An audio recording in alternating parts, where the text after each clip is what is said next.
limited offensive moves northward as strong task forces recapture key cities and probe for the enemy's main line of defense.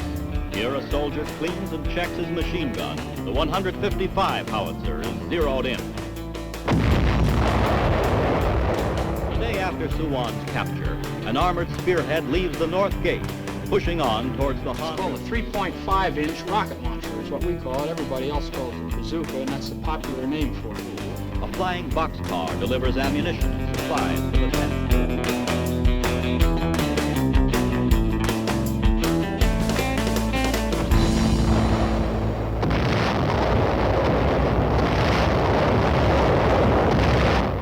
This is war.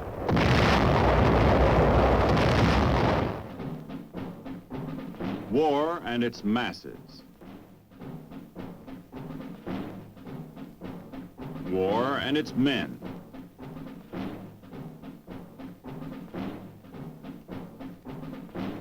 War and its machines.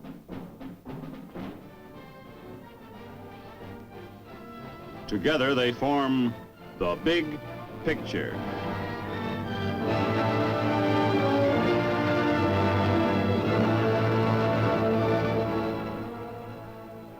Welcome to The Big Picture.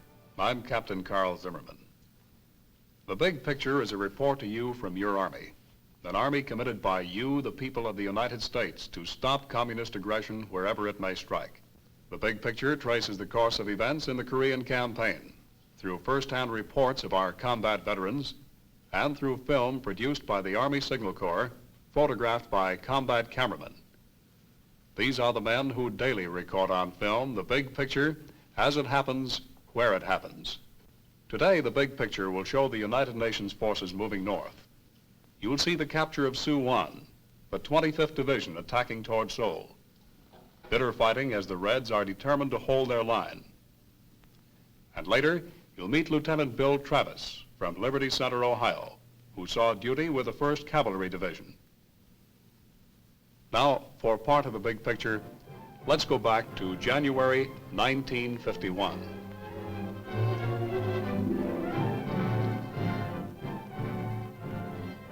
On the 20th of January, UN forces consolidate positions below Seoul against diminishing Red pressure.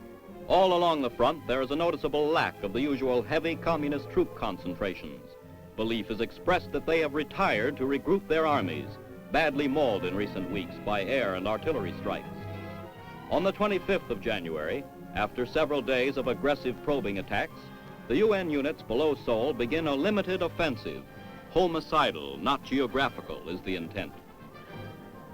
By week's end, one UN task force slashes to within 10 miles of Seoul. In the central front, Wonju has been retaken, and Allied soldiers scour the mountains, exacting losses of 10-1 on the enemy. On the 10th of February, the 1st Corps of the 8th Army crosses the Han River as the Reds pull back to Seoul. The 25th Division comes to a halt at the south gates of the city. Kimpo Airfield is recaptured, and the port of Incheon is occupied without the loss of a man.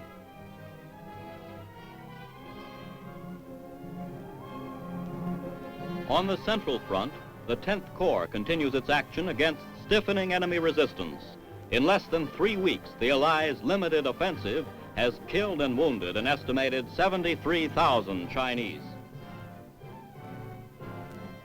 On the 11th of February, the Chinese launched their expected counteroffensive on a 30-mile front in the Central Mountains. Their troops vainly attempt to drive a wedge through the center of the 8th Army's lines. Armored counterattacks smash north from Wonju, and air and artillery increase their hour-by-hour pounding. Finally, north of Incheon, Allied troops cave in the west flank of the Red Drive. By the 18th of February, the Reds' drive has been spent and broken.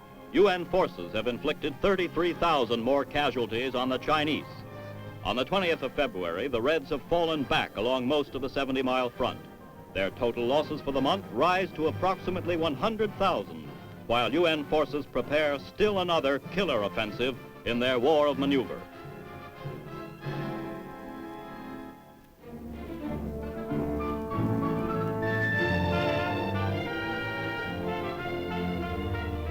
During the week of the 22nd to the 29th of January, the United Nations limited offensive moves northward as strong task forces recapture key cities and probe for the enemy's main line of defense. Here, a 25th Division combat team strikes north from positions below Osan to test communist strength and to occupy the many towns reported held by only token enemy units.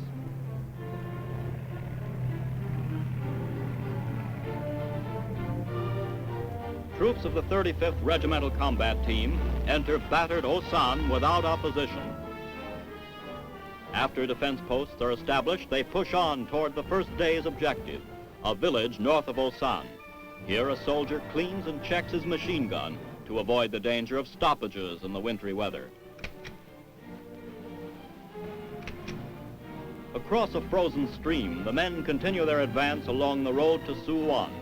Other UN units to the east move 12 miles above Wonju, while Kumyang-jang falls to Allied forces in an attack highlighted by a bayonet charge of the Turkish brigade.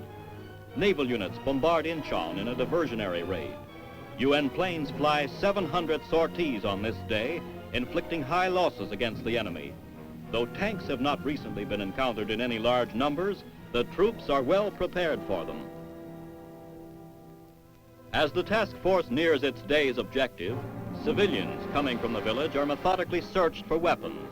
The refugee problem has eased considerably in comparison with the mass flight of hundreds of thousands from Seoul and other endangered cities in the past month, but there are still those who remain in the combat zones between the two armies, keeping UN soldiers constantly on guard against the danger of communist infiltrators. Task force troops move carefully into the war-scarred town, where they will spend the night, on the alert for red snipers and suicide groups. A South Korean interpreter questions two refugees. As the limited offensive goes into its second day, the 25th Division spearhead sweeps across the low hills towards Suwon. The 8th Army, finding little red pressure to contend with, regains hundreds of square miles in the western sector of the front.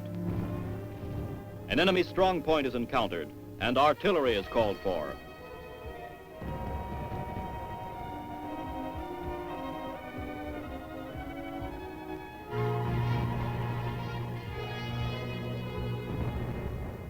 The 155 howitzer is zeroed in.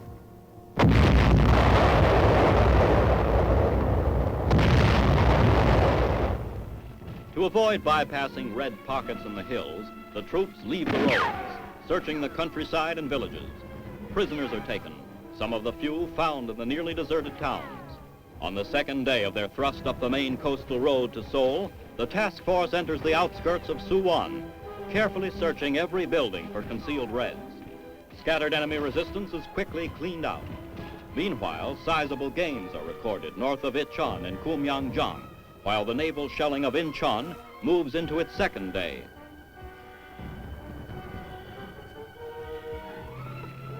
The day after Suwon's capture, an armored spearhead leaves the north gate, pushing on towards the Han River. Soon it meets the first strong red defensive lines, halting 12 miles from Seoul. General Joseph S. Bradley, assistant commander of the 25th Division, inspects his advancing troops. The customary inspection and interrogation of civilians begins at Suwon. 25th Division rest, as reports come in that firm contact has finally been re-established with major units of the enemy. Here was another victory for our ground forces. We had taken the city of Suwon and were headed north again. To tell us about this action, here is Lieutenant Bill Travis, who saw duty with the 1st Cavalry Division. Well, Bill, back here at home at this time in January and February of '51, folks felt pretty good about the troops going north again. How about the morale of the men over there? Well, necessarily, Carl, when you're going south, in other words, when we were withdrawing, the morale of the troops was not good at all. When you're retreating, as you call it, you can't help but feel that maybe you're being let down somewhere back along the line, and your morale just is not good. However, when you're doing about face, you turn around. In this case, where we're going back north, morale was excellent. In other words, when you're attacking, you can see you're winning, and maybe you think the end is in sight, and the feeling in the troops is very good. What sort of action did our troops see at Suwon? Well, your action in Suwon was very difficult. It was very hard. The terrain was very difficult to fight in. Your main Chinese army was stationed right in there. See, your main Chinese army was coming down the western plains. The plain area, as you know, is in the western half of Korea. The eastern half is very mountainous and very hard to operate in, especially in the winter months. Well, now, why was this town of Suwon so important to us, Bill? Well, your Suwon was important because it's a center, it's a hub of communications. If you look at a map, you'll see that the railroad goes through Suwon. About 8 roads come together right there at the town. There's also a big airstrip, one of the few concrete airstrips in Korea. And as such, your town of Suwon was a center of communications, your actual hub, just south of Seoul. And it's right on the main road to Seoul. Well, then actually this opened the doorway to the north for us, didn't it? That's right. Suwon to Seoul is actually a plains area, and it's flat. You can use your armor, and it's a very good avenue of approach to Seoul, to the Han River, and on to 38th parallel. Mm-hmm. Well, Bill, what was your job with the 1st Cav? My job with the 1st Cav, Carl, was rifle platoon leader and a leader of a tank killer team. A tank killer team? Well, tell us how this team operated.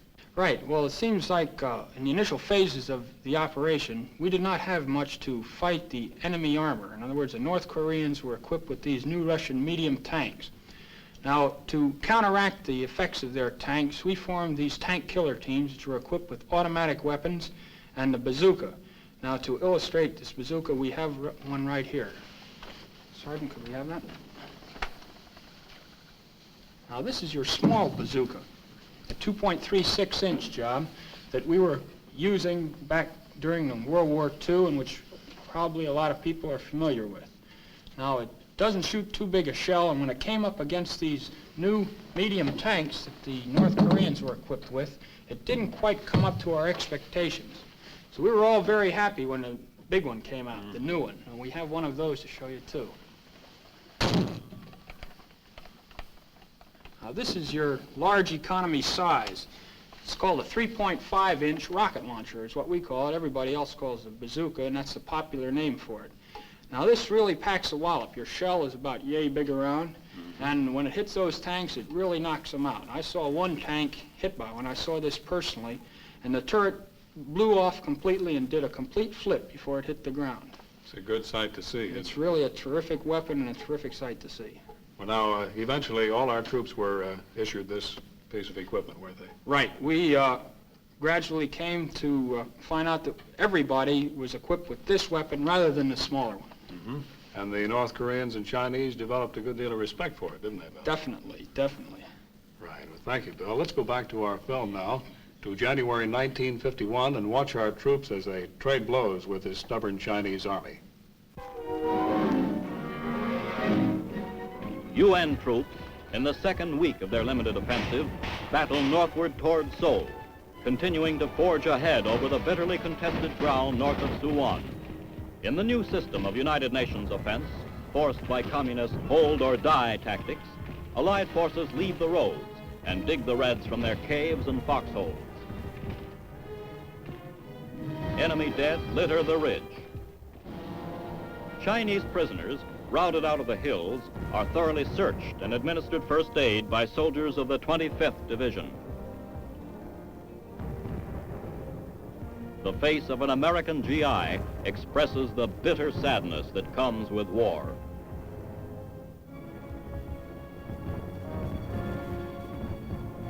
The captives are then escorted to the rear for further interrogation. Very few Chinese surrender to UN forces, as they are taught to expect swift execution upon capture. When convinced that they will not be killed, they are often eager to give information. A United Nations task force moves up for an assault on an enemy-held ridge north of Suwon as the offensive pushes steadily ahead. Realizing the dangers of over-fatigue, these hardened soldiers have learned to take advantage of every opportunity to rest. Now, well accustomed to the strenuous conditions of battle, the men group together in a well-earned sleep. General Bradley consults with the company commander of the Spearhead Unit, which will attack the communist strongpoint lying across the main road to Seoul. Tank commanders determine Red positions and ready their crews for firing. The attack gets underway with the usual preparatory artillery bombardment. The fighting in this sector has been some of the bitterest of the Korean campaign. Key points change hands repeatedly, and gains are measured in yards.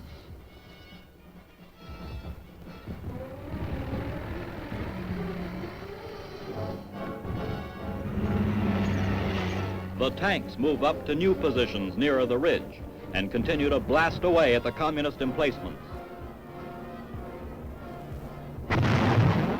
The enemy returns the fire and scores a near miss on one of our tanks. A South Korean 57mm battery adds its firepower to the assault as the bombardment proceeds to soften up the Reds for the infantry attack.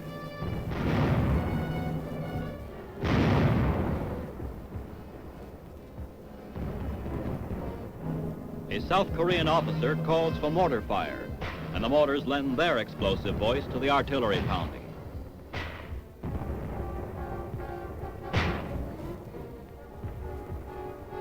Paced by this support, the column brings the full force of its firepower to bear on the Red-dominated hill. Throughout Korea during the first week of February, observers are noticing more and more the high morale evidenced by the UN soldiers.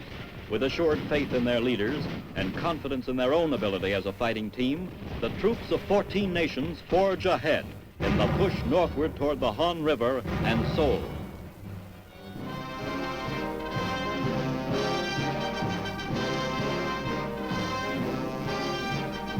On the 10th of February, troops of the 25th Division reached the outskirts of Seoul.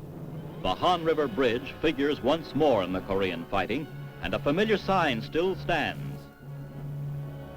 3 badly frightened Chinese prisoners are brought in for questioning. Expecting execution, they face only interrogation and removal to PW compounds. Attempting to cross the Han, a patrol is halted temporarily by intense fire from the communists occupying Seoul. Later, another patrol managed to enter the city but withdrew after some limited probing. As the action continues with opposing forces dueling from opposite sides of the Han, other UN task forces are sweeping north and west to occupy Incheon and Kimpo. At the week's close, 4 Allied divisions are at the Han, and Seoul is nearly surrounded.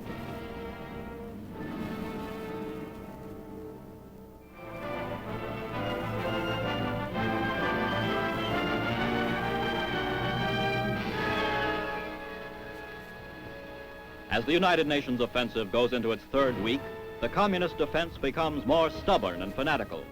Enemy troops give ground slowly along most of the front in the face of spirited Allied attacks.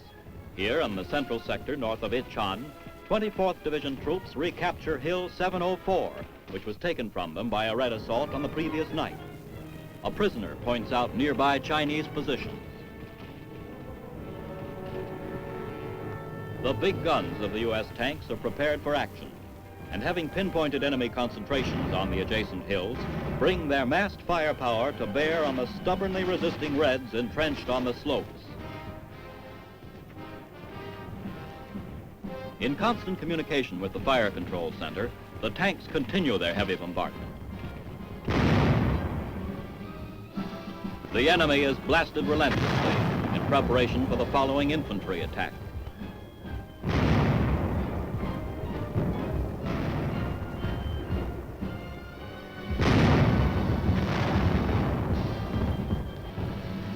Above Wonju, a flying boxcar delivers ammunition and supplies to the 10th Corps, which is preparing a new assault against increasing Red pressure in the central mountain sector.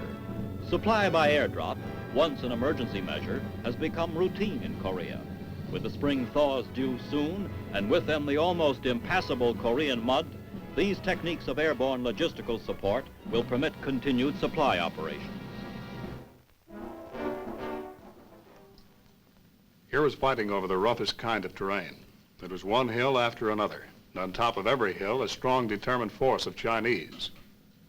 Well, let's get back to Lieutenant Travis. Well, Bill, you're wearing the crossed rifles of the infantry, but over here I see the Distinguished Flying Cross. Well, this requires an explanation, sir.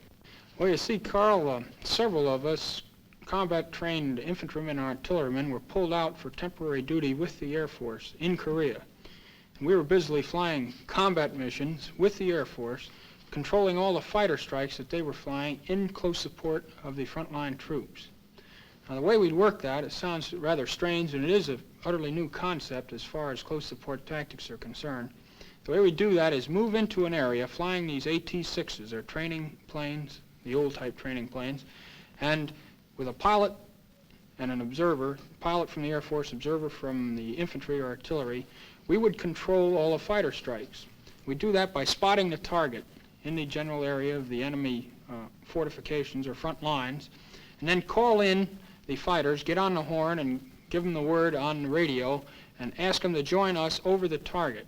Then we would make what we call an identification pass, go down over the target and mark it for the fighters who, being considerably faster than we are, would have trouble seeing the target as it was. Well, how'd you mark these targets, Bill? Well, the way we'd mark it, the best way for marking it, the most accurate way, would be for the observer to lean out while we were going over the target and throw a smoke grenade down that would land right in the enemy position, let's say a gun position, and the fighters would follow us down, and seeing where the smoke landed would know where the smoke grenade landed, would know where the enemy position was.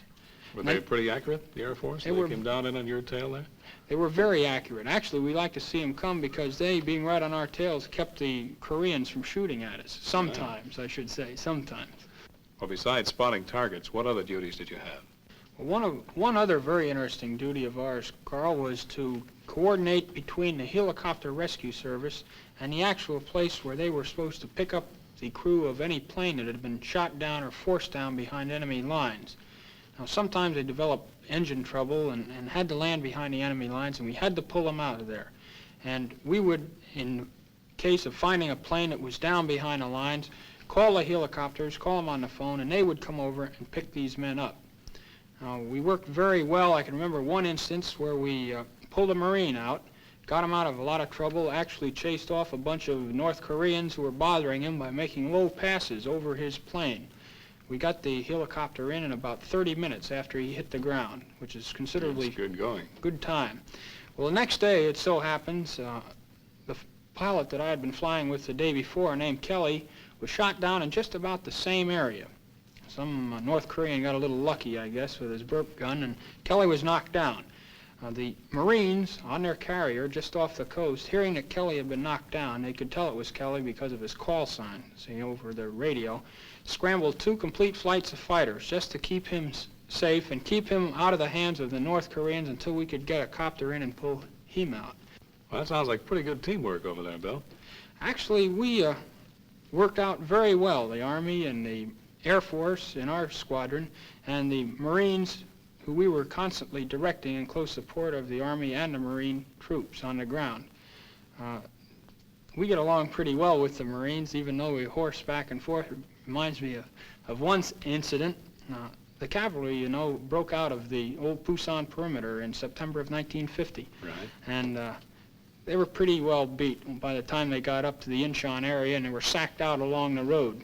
And the Marines drove by. They just landed and still hadn't gotten into the fight, I guess, and uniforms still nicely pressed. And one of them leaned out of one of the trucks and yelled over, "Hey, cavalry, where's your horses?" And the staff sergeant looked up at him and said, "We ate them waiting for you guys to get here." And I thought I'd die when I heard that story. No, actually, they're a pretty good bunch of guys, and we've worked very well with them. Actually, one regiment of Marines was attached to the cavalry division for a certain phase of the operations in Korea, and they're a wonderful bunch of guys. Well, Bill, you've certainly proved to us that the services work together in Korea. And it took teamwork to take ground in Korea, just like it took teamwork to take Hill 584. North of Incheon, 24th Division Artillery prepares to open fire on Hill 584, where UN forces are attempting to dislodge a stubborn enemy force.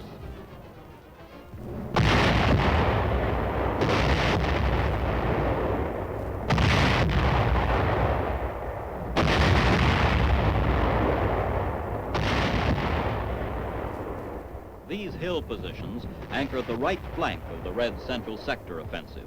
By commanding the heights, UN troops hope to flank and cave in the communist advance. 4.2 heavy mortars join in the barrage. The communists held fast in these hills during most of the Allied limited offensive of the last 3 weeks. Now, with the launching of the Reds' counteroffensive down the central mountains, the Communists cling tenaciously to this strong hill salient, which guards the right flank of their drive toward Gwangju. Observers watch strikes on the enemy hill positions.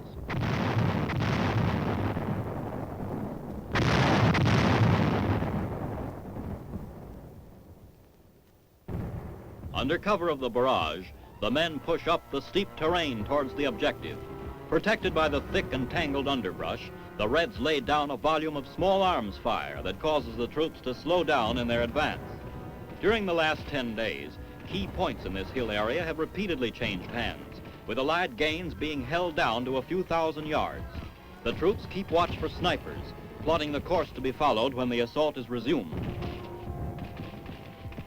Meanwhile, machine gun positions are set up as they consolidate their gains against a possible Red counter-thrust. The Communist lines are strong, and artillery fire is called for to loosen enemy supporting areas.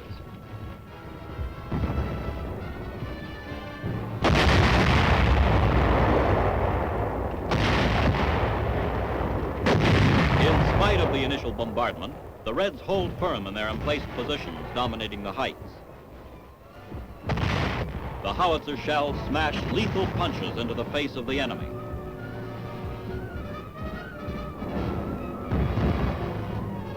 The steep grade slows the advance. Attacking in battalion strength, the troops move up as fast as possible to avoid Red sniper fire. Red forces have relied heavily on surprise night attacks, attempting to regain positions taken from them during the day by UN units. The Communist tactics of infiltration and sudden mass charges fit well with the dense foliage.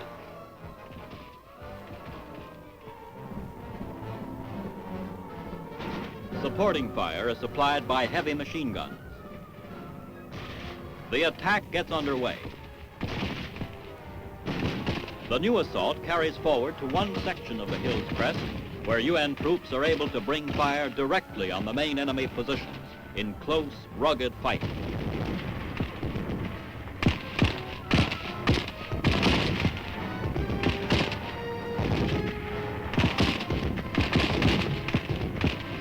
The attack is turned back. However, at week's end, an all-out drive crushes these positions, collapsing the right flank of the Reds' offensive. By the 18th of February, UN forces seize the initiative again as Operation Killer forges northward in the wake of the ill-fated Red breakthrough attempt. Those were the events that comprised the big picture from January 20th to February 20th, 1951. Our thanks to Lieutenant Bill Travis for being with us. Next week, the big picture will give you another report on the United Nations Spring Offensive. You'll see our troops push on despite the mud and rain. You'll see the 24th and 25th Divisions approaching the 38th parallel. And you'll again hear from two combat veterans, two Army soldiers who saw, as it happened, a part of the big picture. This is Captain Carl Zimmerman, inviting you to be with us then.